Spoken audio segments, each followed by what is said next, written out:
the insectoid race was very telepathic in how they communicated. Now, they were not telekinetic or some of the other psychological or psych abilities, but that they communicated telepathically.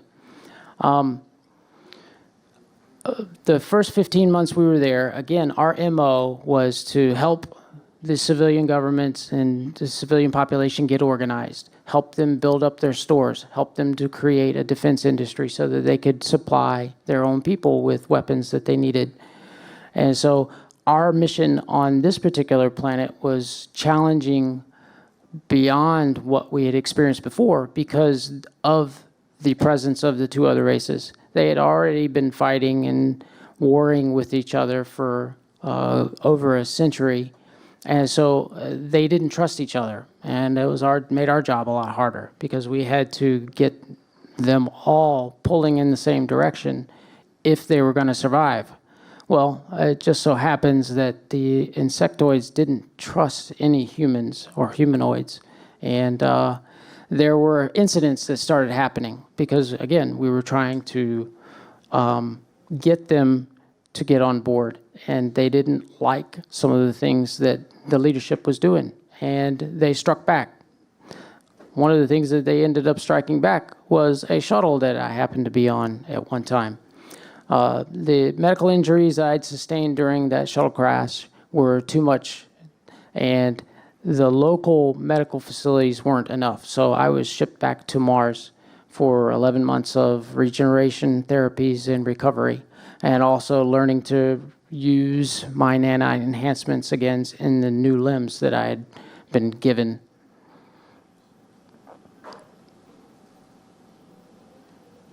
When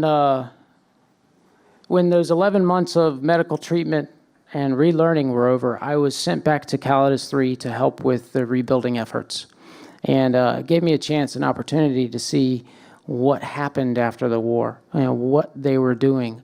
And the war period, they were very strict on the use of additional advanced technologies. And what that means is they wouldn't let us use it. Now, I realized later the reason for that was because they were trying to get the losses as high as they could before they started allowing the use of advanced technologies. After the war, Calidus 3, it was just the opposite. How fast can we get to a super advanced technology? And they opened all the gates. Now, this turned their civilization upside down because their religious beliefs, and they had their own versions, their family structures, their town structures.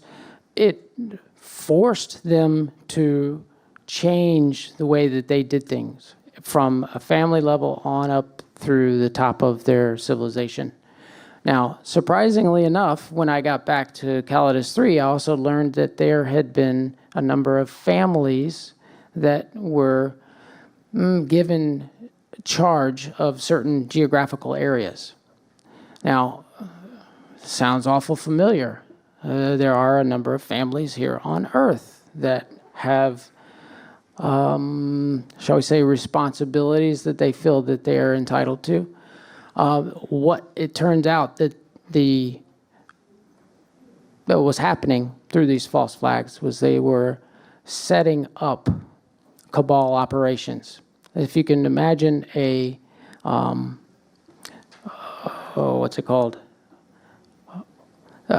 They were trying to set up the planet for a cabal-like operation. They didn't want to wait 100 years or more to reach a single world government.